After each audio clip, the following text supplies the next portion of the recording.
What if the truth that could save you? Was it written by the man whose lies destroyed you? Some men carry their sins to the grave, but the grave doesn't always keep them. The dead man wrote one letter, and it was enough to burn everything down. Emeka Ezeife spent his last coherent hours writing two things, a confession and a warning. The letter traveled faster than the news of his death. Emeka received it 30 minutes before his cousin called to tell him Ikenna was gone. Whatever Emeka expected to find in that envelope, it was not this. It was never going to be this. 28 years. He let it go on for 28 years. He didn't call Adaeze before he left. He told himself it was because he didn't want to wake her. But the truth he couldn't say out loud yet, was that he didn't know what he was flying toward. And he was afraid of what it would mean for her when he found out. Emeka, where are you? Call me, please. Ikenna's letter told the full story, the sacred Igbo unification ritual of 1991, the binding of two great families through the kola nut and the ofo. The land title is worth more than any man's honor, and the one act of cowardice that shattered all of it. Ikenna didn't just betray the Okonkwos, he betrayed his own family. He poisoned the kola nut meant for the ceremony. He hid the sacred ofo. And when the ritual collapsed in chaos, he stood in the crowd and pointed his finger at the Okonkwo family's eldest son. That young man was Adaeze's uncle. He never recovered. He died 3 years later, some said of heartbreak. The Okonkwos called it murder by another name. His mother held him like she was trying to keep him from drowning. His father looked at him like a man who already knew the sea had won. Emeka places the letter on the center table, looks at his father directly. Did you know? Yes, how long? Since the beginning. We all knew, we needed someone to blame that wasn't us. In that moment, Emeka didn't lose his uncle. He lost something far more precious. He lost the version of his family he had believed in his entire life.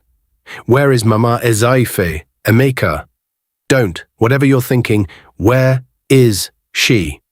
Mama Ezeife had been expecting him. She had prepared tea. She had put on her best wrapper. She was, Emeka would later say, the most frightening person he had ever faced, because she showed absolutely no guilt. Sit down, my son. You've read the letter.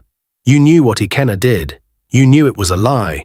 And you used it anyway to start a curse ritual against the Okonkwos. The Okonkwos humiliated this family. Whether Ikenna helped it along, what does that change? Their pride destroyed us. Their son died, Mama, an innocent man.